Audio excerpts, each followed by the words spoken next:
Hello, everyone. Thank you for tuning in. I am JayLee. This is JLeesCorner.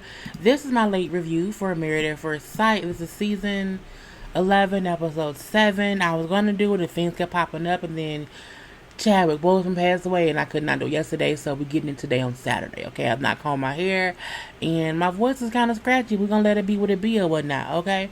First things first, if you have not done so already, please come on to subscribe to my channel and become a whole JayBird, dun dun dun dun dun, and all that goodness and stuff.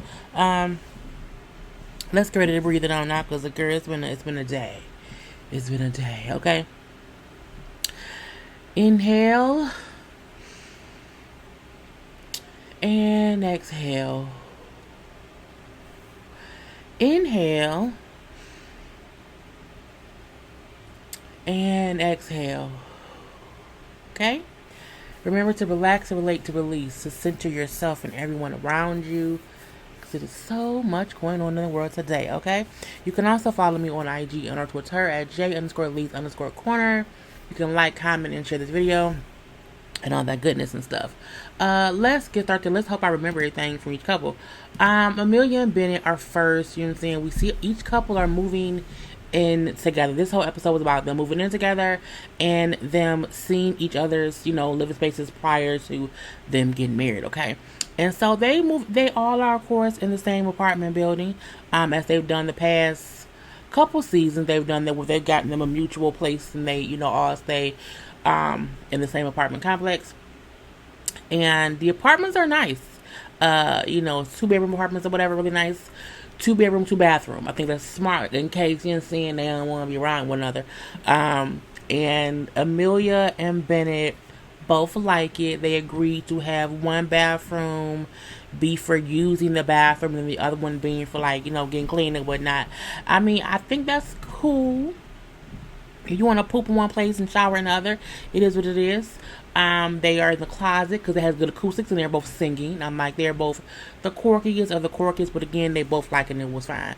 So they go to her house first, and she has a huge mansion of a house that she shared with 4 people. So she has a nice large space. And he brings up how her space is huge and it's intimidating because her life is so stable, you know what I'm saying? And he brings up how he does not really have a mature relationship with money just yet, and he just lives differently and everything, and he sees that she's packing up things.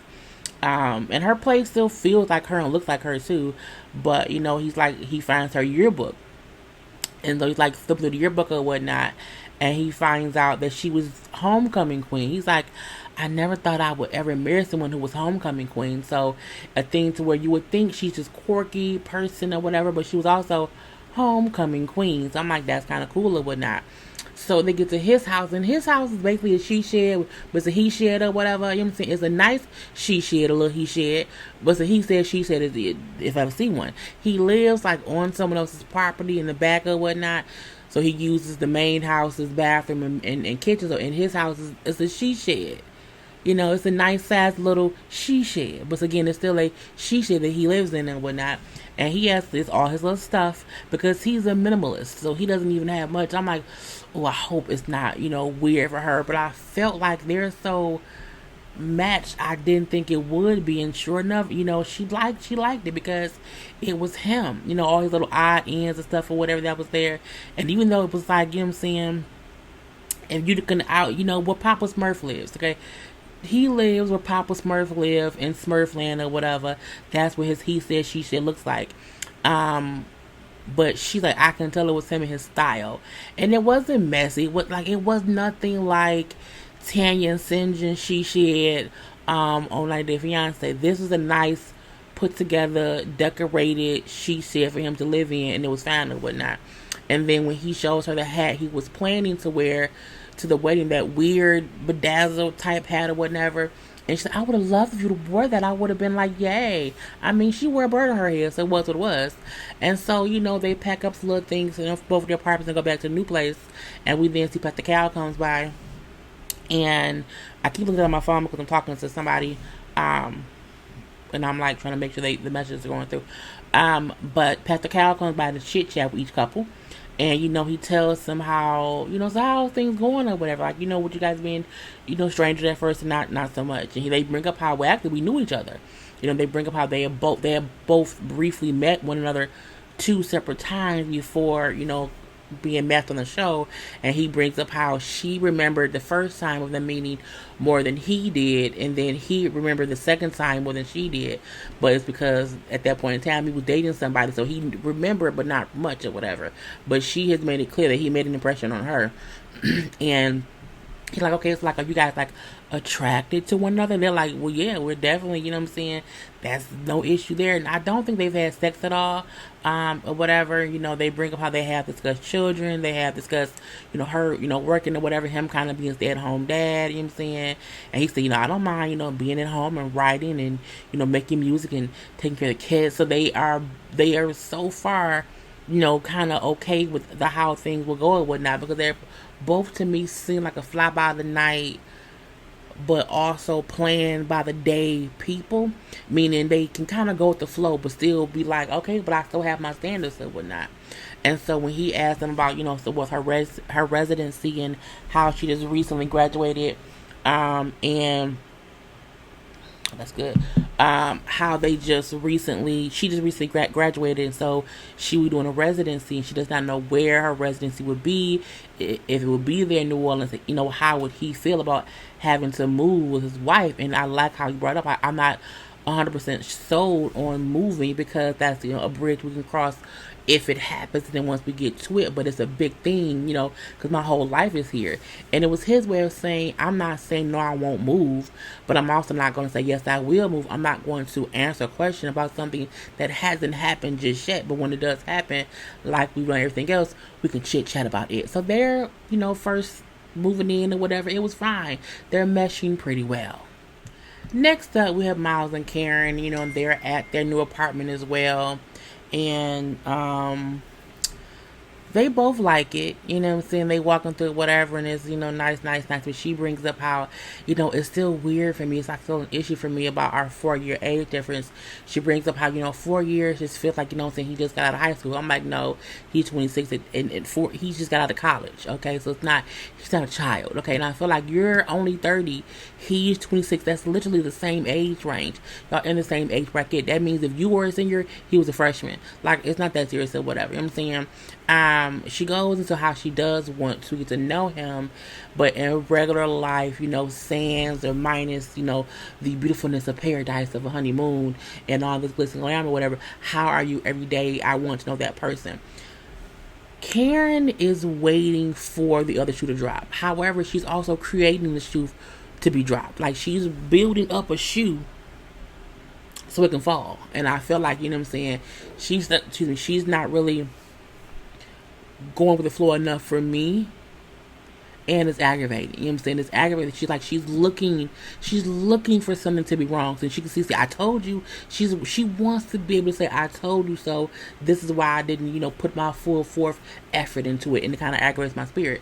Now they go to his house first, and his room is messy. Most men rooms are messy. Some women rooms are messy too, whatever. And so he has his clothes all over the place, okay, in his room, because his living room, whatever, was nice and neat and whatnot. And then once he got to the bedroom, I'm like, oh, that's a lot, okay? Clothes all over the bed, shoes everywhere, which means he has a lot of stuff, okay? I am the same way. I have clothes and shoes galore, so I get it. And then, he's like trying to prepare her to see his closet, and it was cute to me to see him like kind of massage her temples. Like, okay, just picture it. It's kind of, it was cute because she was like, what I'm saying, going along with it and whatnot. So I liked her, being nice for once, if you ask me. And then they get into the closet. He just had a lot of shoes. You know what I'm saying? It's all that it is. And so, she's like, oh my God, it's so much. It's so much. They get to her house, and she has just as many shoes, just as many clothes. It's not as if she should have been acting that way towards him when she's the same thing. Like, you acting as if I can't believe it. Well, you should believe it because it's your life too. But she brings up how it was weird having him in her apartment because she's never lived with someone in her apartment, and he's her husband in her apartment. So again, it's a whole separate feeling or whatever. And it's fine. they then get back to, the new place or whatever, and Pastor Cal comes by to chit chat with them and everything, you know what I'm saying? And, she keeps saying how they're strangers. He's like, well, no, y'all are no longer strangers. Y'all, you may not know him that well, but he's not a strange. Like, I don't know anything about that person. I don't know nothing. You have been with him every day for the past 7 days or whatever. You should know a little bit more about him to where you can feel like he isn't a stranger. And say he is a long lost friend either, but he isn't a stranger. And y'all are married. And then Karen brings up, I feel like we are strangers. I don't fully feel married because I'm still taking everything in. And I get that, but again, you need to stop trying to take it in and let it just kind of, it's like just inhale it. You know what I'm saying? You can't want to breathe. You need to just breathe. You know what I'm saying? Or you die. Now Miles brings up how he really likes Karen. He's very attracted to her. He feels a natural connection, and in a way, he feels like it's a safe place for him with her. I think it's because he's taken in, the moments or whatever, where she's just waiting for that shoe that she's waiting up to drop, or whatever, and she's like, well, he's handsome, and and the fact that Miles then still like, it's a compliment, you know what I'm saying? It's hard for her to give me compliments or whatever. Well, because we're still strangers. I'm like, y'all are not still, girl. It's just so aggravating and whatever. And they then go on them, doing PDA, public displays of affection. And he's like, I'm an affectionate person, but I don't know how she feels about me being affectionate or whatever. And she's like, well, it's new for me. You know what I'm saying? It's just weird to have someone walking up on me, you know what I'm saying, and kissing me on my cheek or whatever, or hugging me or whatever, and just kind of embracing me. I'm like, but you came on a show called Married at First Sight. What did you think he would do? You thought you would get married and like not have to have any affection towards this person at all? Like, and I feel like when you see someone that you're attracted to, you shouldn't mind if they kind of just hug you a little bit. Like, he's not trying to ravage you, but if he just gives you a hug and kind of, that's not a big thing, you know what I'm saying? It's just weird for me or whatever. And so I like how Pastor Cal asked her, like, well, what does that feel like? What are you afraid of? And she was, I'm afraid of someone hurting me. And I'm like, girl, well, you have to allow him to, you have to allow yourself to care for him in order for him to hurt you. So let that down, let it go, whatever. And Miles brings up for him, like, I have no intention on hurting you. You know what I'm saying? I am all in here. You know what I'm saying? I'm here for you, whatever. Once I met you, I understood why they matched us. I'm trusting God and the experts. You know what I'm saying? I'm trusting who you say you are. And it's weird because she's questioning is if he is who he's putting on to be. She's questioning, or should I trust who you are? And he like, I'm trusting that you are who you are. So, you know what I'm saying? And again, I'm trusting in God. And I think she just needs to understand that it's not as if you were tricked into marrying him. Like, you came on here having to be trusting, but you're not. You're not. And it's just so aggravating. And he like, and I'm not going nowhere. I'm here. So she's afraid that he may hurt her, leave her, or whatever. He will if you keep fucking playing with him. Stop playing, Karen, no way. You know what I'm saying? Anyway, her response, like, well, it all sounds nice. I'm saying, it sounds nice, you saying that or whatever, but I've heard things, I've heard people say nice things like that before, so how do I know that you're different? How you know he's not different? That's the question or whatever, you know what I'm saying? She then brings up how her ex, who she trusted, I trusted him or whatever, and I believed in him, whatever, and he had a kid on me. That's not your fault. That's what he did. That ain't got shit to do with Miles. Stop trying to make Miles rebuild your trust in a man who you ain't even with no more. You basing your mistrust of another man on your husband. Stupidity or whatever. And then Pastor Cowles bring up how, we didn't pick him off the street for you. You know what I'm saying? He's not a random dude who could be lying to you. Like, we picked him for a reason. He has a heart of gold. You know what I'm saying? He has a huge heart. You know what I'm saying?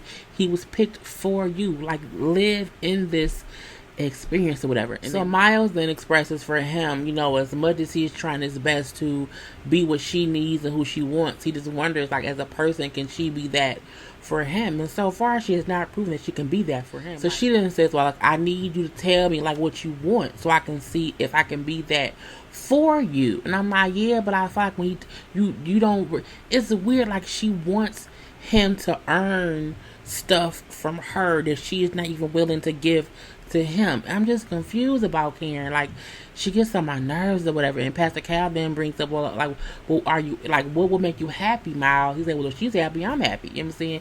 And he like, well, that's not true. Like, if she does not want to have sex, would you be happy? He's like, well, no. He's like, right, so it can't be, you know what I'm saying, happy wife, happy life. It has to be a happy spouse, happy house. I said, that's good.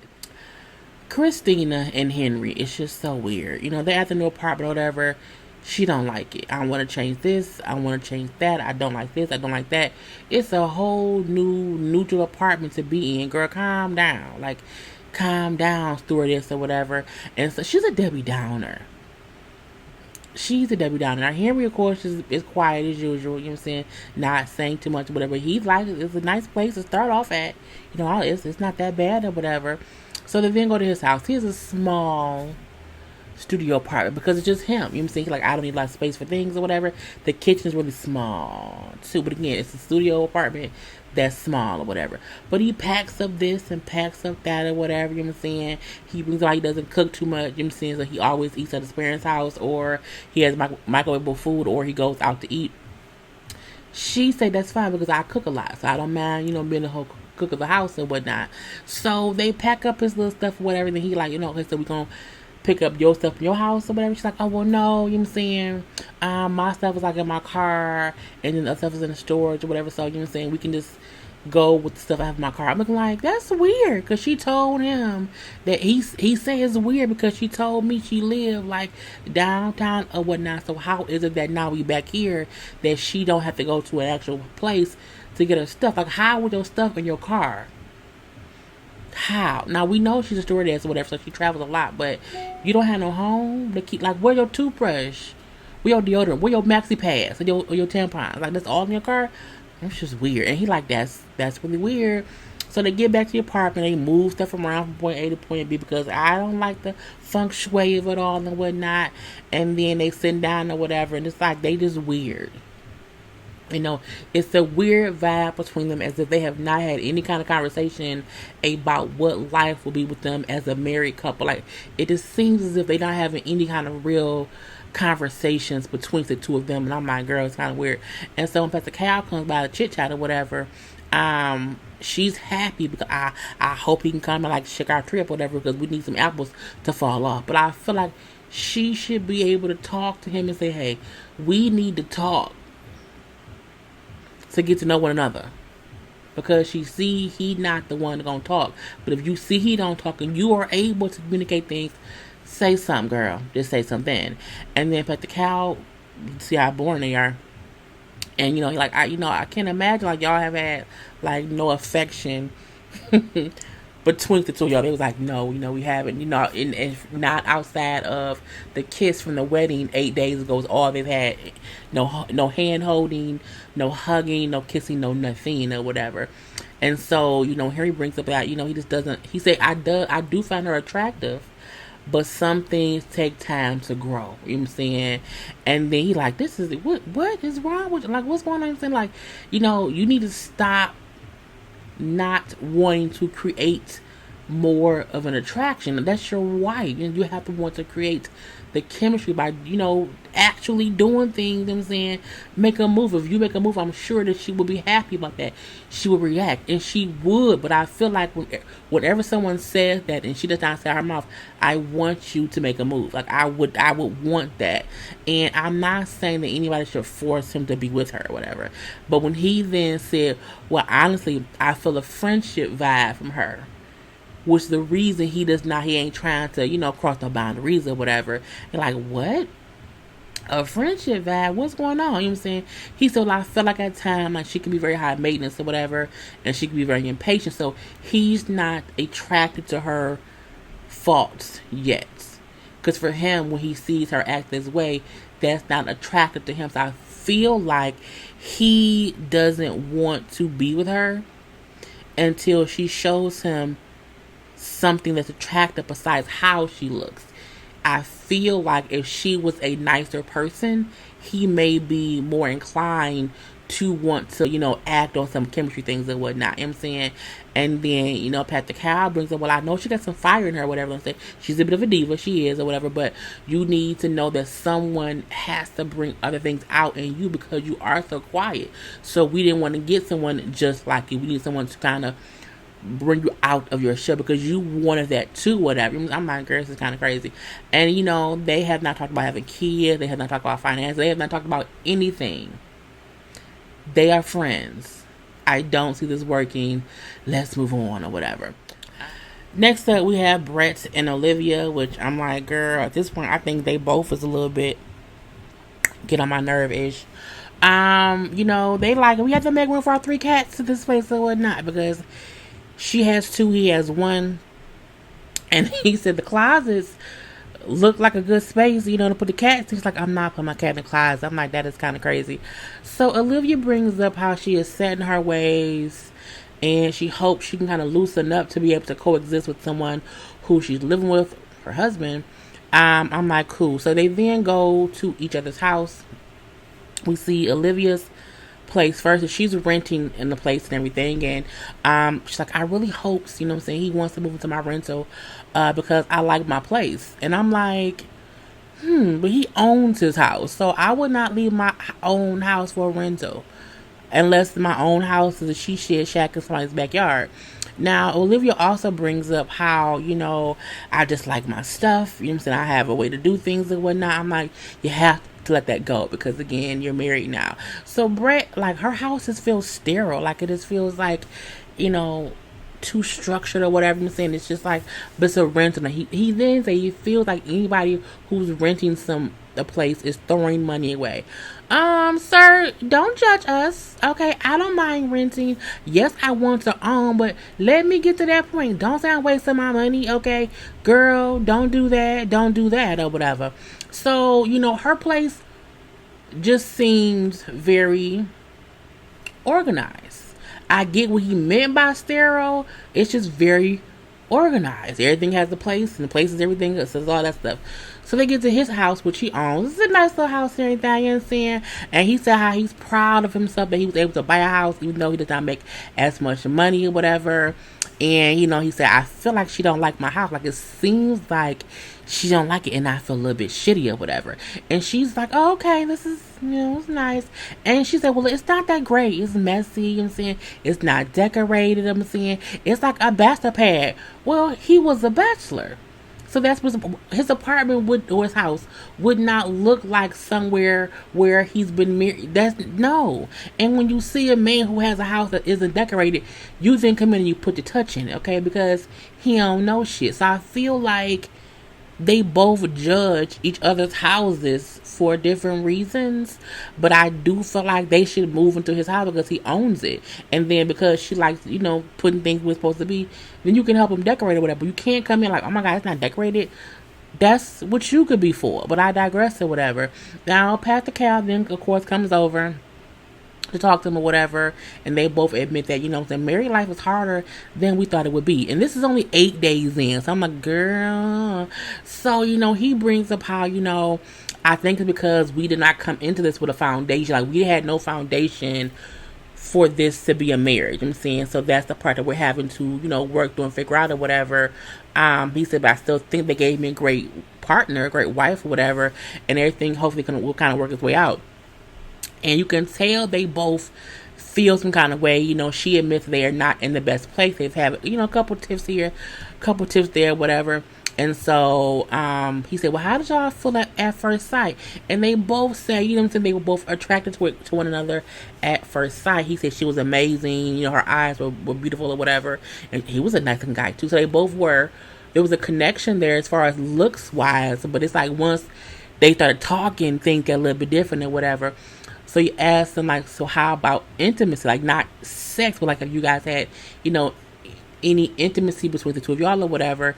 And she's like, well, we don't want to rush it, but we are, we had this attraction or whatnot. And then, she brings up how I love that he bought his own house. I'm saying that he's taking steps to further his career. I think that's great. But I don't like that he doesn't want to travel and go out and spend money and do stuff that costs money. And then, he said, like, well, if you want me to do those things, like, if you want to do those things because it's your money, whatever. If you want me to come with you and you're not paying for me, ain't gonna happen.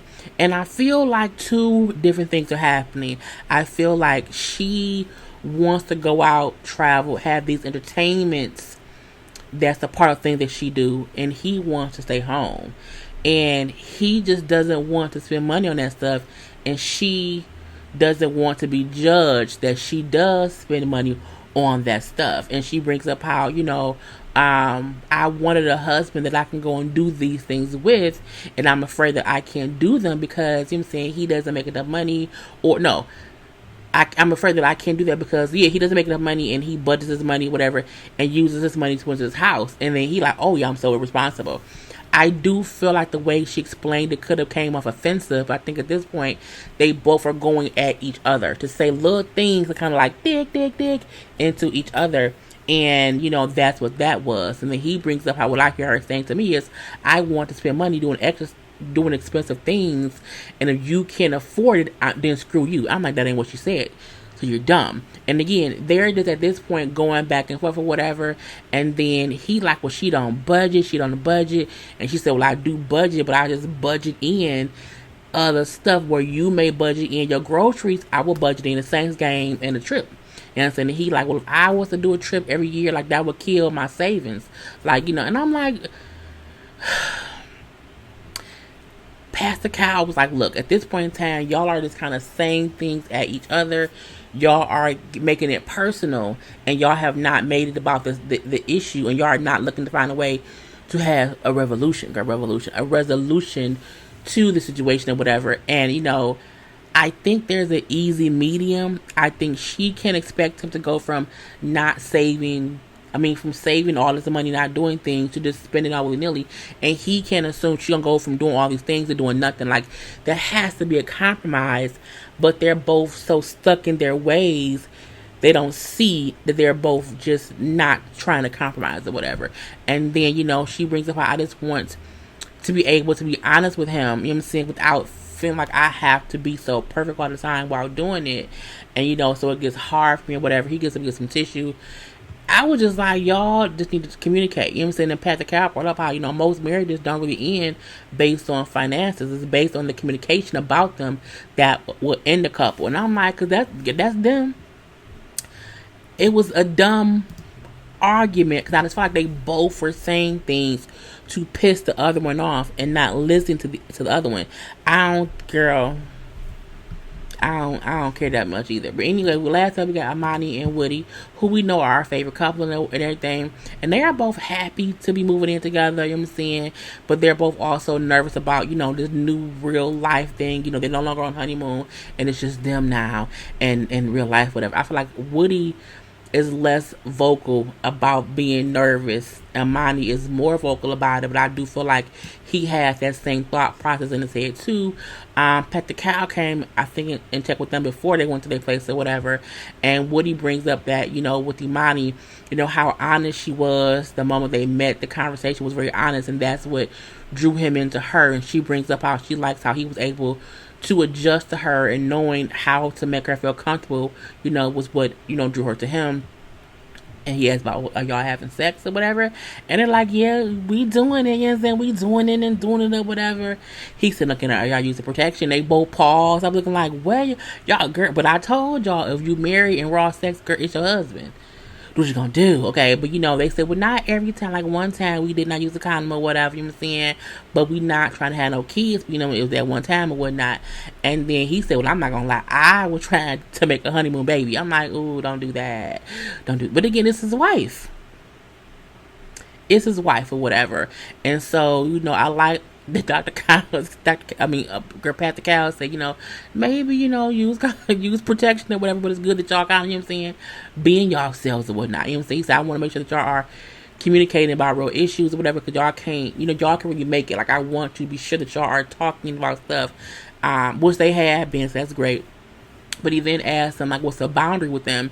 And then Woody said, well, for me, like, a trigger is, you know what I'm saying, I don't like walking into surprises. You know what I'm saying, if it's some kind of surprise that affects us, I'm saying, I would like if you would talk to me first. Like, if you're gonna go and shave your head, you're gonna go shave all your hair off or whatever, like, how about we discuss that? You know what I'm saying? Don't let me walk in and you bald. And she said, well, I don't need your permission to do it. You know what I'm saying, if I want to come here, I'm gonna do that or whatever. That spiraled into her feeling like he was saying, you can't make choices without getting my permission. You can't change your hair without my permission. And she ain't like that or whatever. And at first, it was a bunch of back and forth because he was not expressing himself the right way. He then explained, like, you know what I'm saying, it's not that, but how would I know if I'm attracted to you if you're like, you change something major about that? That's a drastic change. If I quit my job, like, you'll be pissed. Like, yeah, your job is not my hair. Like, those are two different fucking things or whatever. And then I like how he then explained the reason why he wanted them to have these discussions.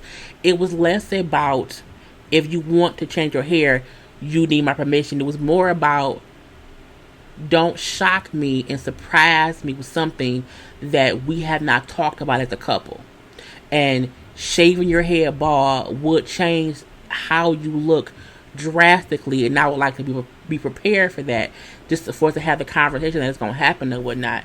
He says, you know, before I was dating some girl or whatever, and my ex was pregnant, and she then made the decision to go have an abortion, and she did not include me in that decision at all. And so going forward, he feels like, you know, in a relationship, you have to be able to have conversations and discuss things, to not make a sole decision, you know, without, you know, just talking to me about it, not permission, but just having a conversation about it. And once he explained that, she got it and said, okay, cool, but as long as you know, like, as far as my hair, you know what I'm saying, the decision will still be mine. And he said, well, that's cool, but at least we talked about it. And I feel like there's nothing wrong with having a conversation without asking for permission. You know what I'm saying? Like, I may say, hey, babe, I'm going to the hairdresser today, I'm gonna probably cut my hair a little bit.